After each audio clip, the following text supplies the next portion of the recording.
Welcome to the 3PL Summit. Today, we are joined by Michael Caney, Chief Commercial Officer at Highway. Thanks so much for joining us today, Michael. Hey, thank you for having me. It's good to see you again. I am excited for today because we get to touch on one of those hot button topics of visibility, but with a little bit of a twist, which I love. But before we get too far into that, let's get some background on you and kind of how you got started at Highway. Perfect. Thank you. I guess it's been a little over 20 years as an operator in freight brokerage. Like my first job out of college, I had two phones on my desk with a fax machine and a paper packet and like cradle to grave freight broker, comm checks on the weekend. Like that was my life, right? So I did that. That's how I got into business. So I love freight brokers, and that's ultimately how I got to Highway. I've operated several, and I've consulted a lot of them. I would do stints in technology between non-competes, which is how I got to do a year at FreightWaves and working in Sonar, and I learned a ton from Craig doing that. And I was running a 3PL in Savannah, Georgia when I met Jordan, and he started talking to me about payment reversals and how he came to think about Highway and identity, and then he showed it to me, and I was like, oh man, like you did it. Like this is the thing I wished I thought of. And so I started advising Highway as an advisor in June, and I was fortunate enough to exit the company I was working for. And I just went all in on Highway because I believed in it so much. Like I was living the problem as an operator, and I had lived a whole lot of problems as paying technology bills that weren't living up to the hype. And so I believed in it so much. I did it because I wanted to help freight brokers. And so we've had a good run so far. I think that's, I like that you have that kind of break in between your stints in brokerages, because, as much as all of us in supply chain may or may not want to stay in supply chain, supply chain will always have you, and it will always say no. Oh yeah, one way or another. One way or another. Well, and I think what I loved about it so much is I got to where I really enjoyed the business. And my job in brokerages was I would always take over like a turnaround or a build. And so I enjoy like solving kind of systemic problems. And I've been looking for a way to do that in the brokerage industry. Like I got to know all these people, I had great mentors and friends. And I thought, man, I wish there was a way that maybe I didn't have to work in a brokerage, but I could help solve bigger problems. And really that was the appeal of Highways. We get to solve a really big problem that we'll talk about today. And by solving that problem, we add tons of value downstream. And so it's really exciting to be able to serve brokers that way. You're a resident fixer. You come in, you fix it, and then you're like, okay, next problem, please. We keep fixing. We have a thing that we say, and that Jordan says in Highway. It's kind of become a mantra on our team: problem solve, next problem. Mm-hmm. Like that's just like, all right, problem solve, next problem. Like, what's the next thing we're gonna do? Yeah, because fun fact, there's always the next problem. I don't think I'll ever spend a day in logistics with all of the problems solved. Yeah, always. Never done. Never. Someone always gets loaded incorrectly, or someone always, the problems are just so wild. You just sometimes have to laugh. Yeah. I mean, the amount of times I would send a driver in to pick up something and the shipper would load him with the wrong product, but the gentleman would read the bill of lading and sign it and accept it for the wrong city. He'd get 100 miles down the road and call me and go, hey, dude, like you read the bill and took it. Like you didn't think to say, hey, not supposed to go to Albuquerque. I don't think this is me. Here for Dallas. Like you signed it and left, bro. Yeah, all those little like rocks in a pond in logistics and supply chain that just create massive error. Yes. That create a lot to deal with. Over to our hot topic of the day. Yeah. The all-important, the all-encompassing, the most, I would say it's the biggest buzzword, but and let's be honest, there's some new ones that have come over. But it's still hot. It's still current. And that is Mr. Visibility or Mrs. Visibility. Whatever they choose. It's visibility. Everybody wants it. Everybody wants to know where their shipments are at all times. Yep. But that's not, just because you see where a shipment is doesn't necessarily mean that is like the true answer of visibility, right? Yeah, absolutely. So I think, first of all, when I think about visibility, I think about when it kind of became this hot thing with app-based tracking and cell phone tracking. And it was supposed to be a problem. It was supposed to be a solution early, like when MacroPoint first came on the scene of like calling for a check call. That was the problem it was supposed to solve. And then as venture capital got into it, some other folks started convincing shippers that they needed to know where every single load was all the time. And then shippers came to brokers and they're like, when do you know where all your loads are all the time? And so then we started paying all these people $2 a load or $3 a load or $8 a load if there was a team. And then we needed to track it every 5 minutes. It was more money. And then we had people calling on the blue dots. So why do I give you that narrative? Because they're still just dots on a map, and all those things can be spoofed. And that's just location. And so I think visibility is a bigger conversation that has to do with everything that goes on in the life of the load. And I think like the ability for a carrier to perform, which is really what we're talking about when we talk about location visibility, is a carrier's performance. When they pick up, their transit, when they deliver, we're really not talking about location, we're talking about carrier performance. We're talking about on-time performance. We're talking about a shipper's ability to predict their production, their whatever, based on the performance of that carrier. Okay, well, there are many other things that determine the performance of a carrier that have nothing to do with where that dot is. So when you go upstream of the problem, and you solve the trust issue, because ultimately, like, are you going to deliver my load on time is a trust issue. I don't trust that you're going to do it. Shipper or broker saying one of two things.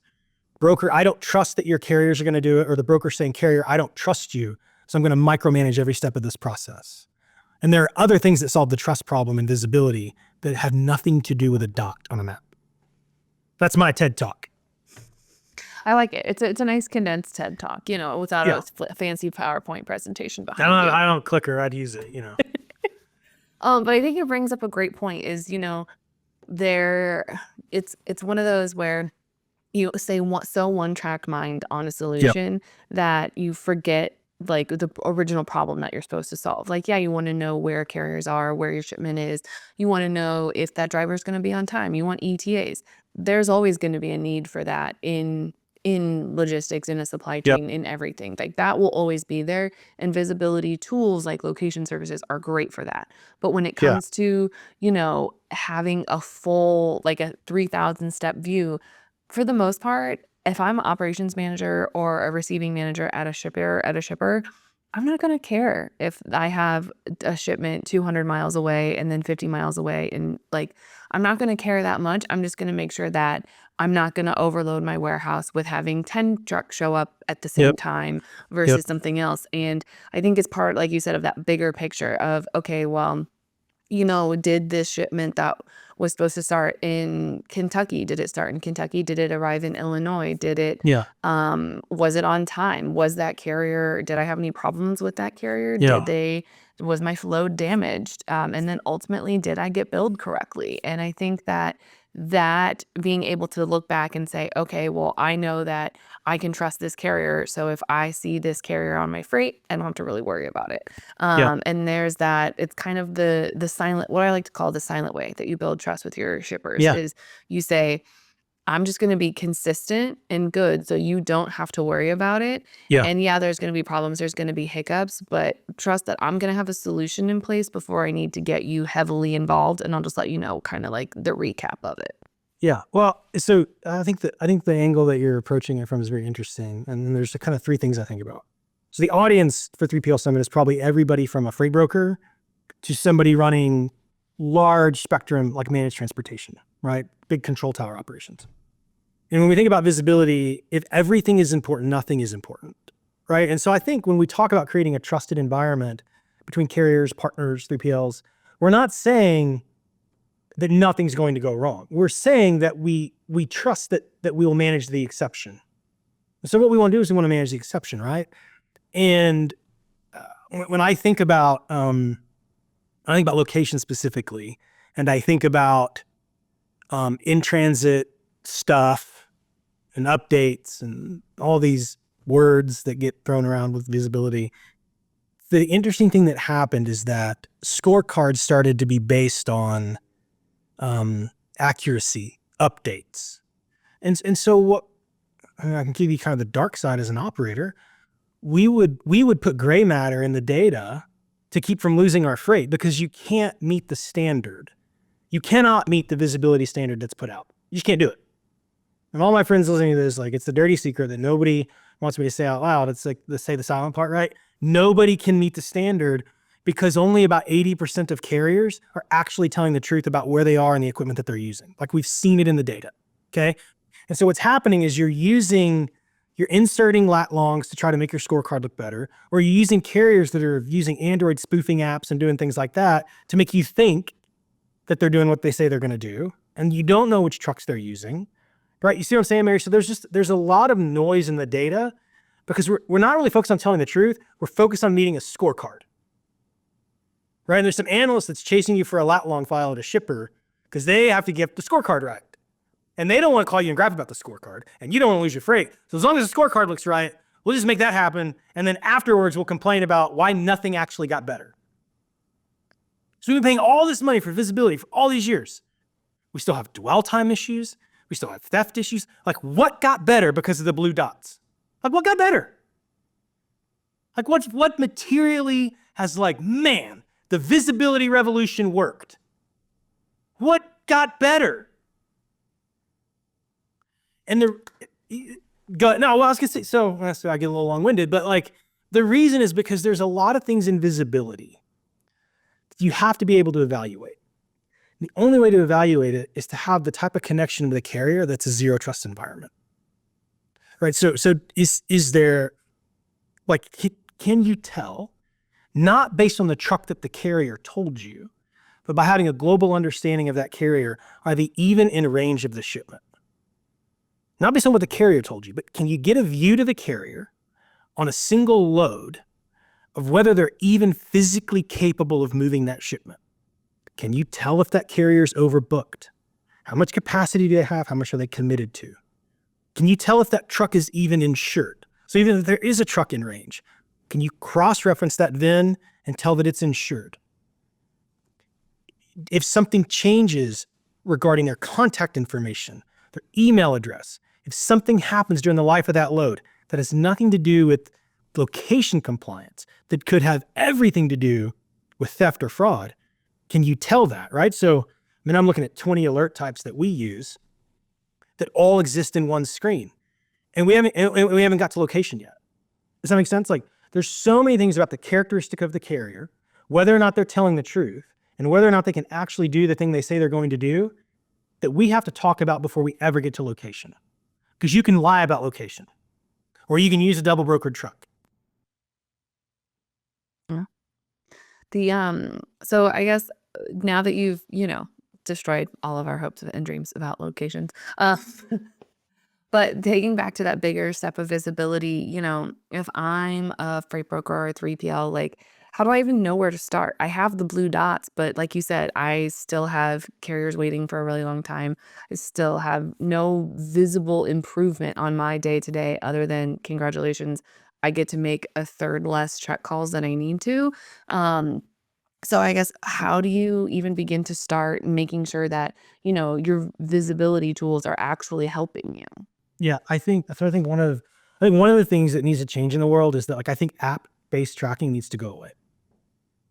There's an ELD, there's an electronic logging device on a truck. Every aggregator provider has tried to use it for years. And if I think either a carrier is willing to tell the truth about who they are and what they're doing, or they're not. And if they're not willing to tell the truth, then why? I think app-based tracking needs to go away. Right? Because what happens? The app times out or it does something, or, right? Like, why did something change, right? You know how many theft investigations we've looked at where it wasn't an ELD, it was an app-based tracking, and it goes something like this. Driver picked up the load, they were tracking, 4 hours later, tracking went dark, now we can't find the load. A day later, broker gets a phone call, it's in a warehouse somewhere. They moved outside the protocols, they moved outside of all of their vetting rules because it was tracking. So the reality is, like, an app-based tracking is a theft vector that a carrier will use to fool a freight broker or a 3PL into thinking that they're legitimate because it's tracking. And I have read countless theft reports and investigations that we've done where it's like, well, we thought it was fine because it was tracking, and then it went dark. Well, how are they tracking? Well, they were tracking with an app. Okay. You didn't have the VIN number, you didn't have an ELD location, you just gave somebody with a Gmail address tracking with an app load. I don't know what to do there.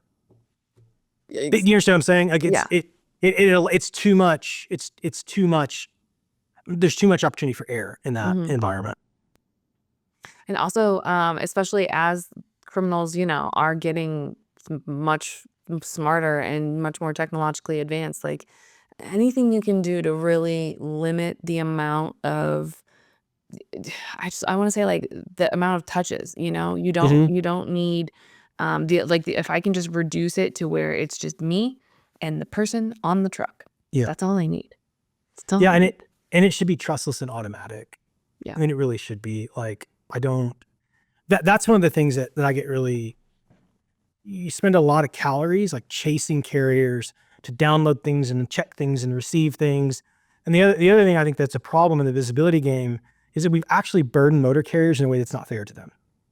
We've created a lot of process which increases expense, and like the job of a driver is difficult enough without them having to manage multiple applications from multiple brokers and multiple exceptions. And like, if you think about the things that we have just let roll downhill on top of the driver, it's really egregious. And I don't think it's appropriate at all. And I think the driver needs a better experience than what we've given them when it comes to visibility. Yeah, because they have a business to run. They're Mm-hmm. running a business while also driving a truck. And that's very Yes. difficult to do both at the same Yes. time. Actually, it's Yes. impossible to do both at the same time because you Yeah. can't really like use a computer or a phone while you're driving a truck for 8 to 10 hours a day. And we've done goofy things like tell them, well, you can upload your BOL and you can do all this other cool stuff with our app, but they've got 15 apps. And they don't want to upload their paperwork in 15 different places. You know what I'm saying? Like, it's this very like selfish thing. Like, every driver should do our thing because we think it's the right thing. I think for visibility to work, the driver and the motor carrier, particularly small motor carrier, has to have a breath of fresh air and go, oh, that's a better experience. Yeah, because and also selfishly, that's how you're going to build your carrier retention and make it where your carriers want to come back and want to do business with you. If you just Yep. make it easier on them Yep. instead of go download these 10 apps and, oh, if one of them breaks, good luck, call app support. We can't do anything to help you. Make it easy, pay them fast. Like, that's they don't want your features. They don't want, make their life easier. Make Yeah. it easy for them to find your freight, book your freight, pay them fast. Exactly. And most carriers, 97% of carriers, will bend over backwards to do a really good job if you make it easy and you pay them fast. Yes. And if you're honest with them, if you're honest and upfront with them, that goes a long way. Absolutely. Like, Absolutely. if you know that you have, this is my last little soapbox. If you know you have garbage freight, you need to tell them you have garbage freight up front. Oh, there's loads. Like, I used to write carousel script and be like, here's what you lead with. Look, man, this is not a good load. It's heavy. They're going to take a long time to load you, but it'll get you home. Do you want to talk about it? Like, just say it. Just say the thing. Say the selling part out loud, right? Not the kids say, like, just, hey, man, it's heavy. It's at a grocery warehouse. It's gonna be a there bad 4 time. hours. It's going to be rough, dude. You can call me. We'll talk. And you can gripe. But it'll get you home. Do you want to talk about it? And most of the time they'll go like, all right, I can't find anything else. Like, Right. but just tell the truth, man. Yeah. Just tell the truth. Yeah. I cannot say that enough. Just to me, that's the secret sauce for building your carrier relationships. Tell the truth, be honest, and pay them as fast as humanly possible. Yeah. Hey, I'm calling about your load from here to there. All right, man. It's heavy. It's floor loaded. It's first come, first serve. Do you still want to talk? Okay, good. Like, just get to it. Exactly. Like, because there'll be that no, or like, let me call up and see if I can find literally anyone else to talk to. And you're like, I'll be here. I mean, we used to do that on our hard freight. Like, we would teach guys like, hey, just lead with the hard part and go, do you need to call the driver first? Like, let's just get it out there. Do you need to call the driver first? Because that's the other thing too. If you're booking freight and you're kind of like hedging to the end and convincing somebody to do something, you're gonna have a higher bounce rate. They're gonna rebook you. They're gonna book that load and keep looking. Right? And it's because there's just this tinge of dishonesty in the front, where if you just are honest up front, like, you're gonna get a lot more. You're gonna get a lot more. Right? Or you're gonna learn that like they're not the right truck for the load. Exactly. And it all works out, or it doesn't, but most of the time it works out. So thank you so much for joining us today. If anyone has any questions on visibility or, the secret sauce to making things easier for carriers, where can they find you outside the summit? Michael@highway.com. Really easy. Awesome. Thank you so much for joining us, and stay tuned for the rest of the summit. We have some amazing content coming your way.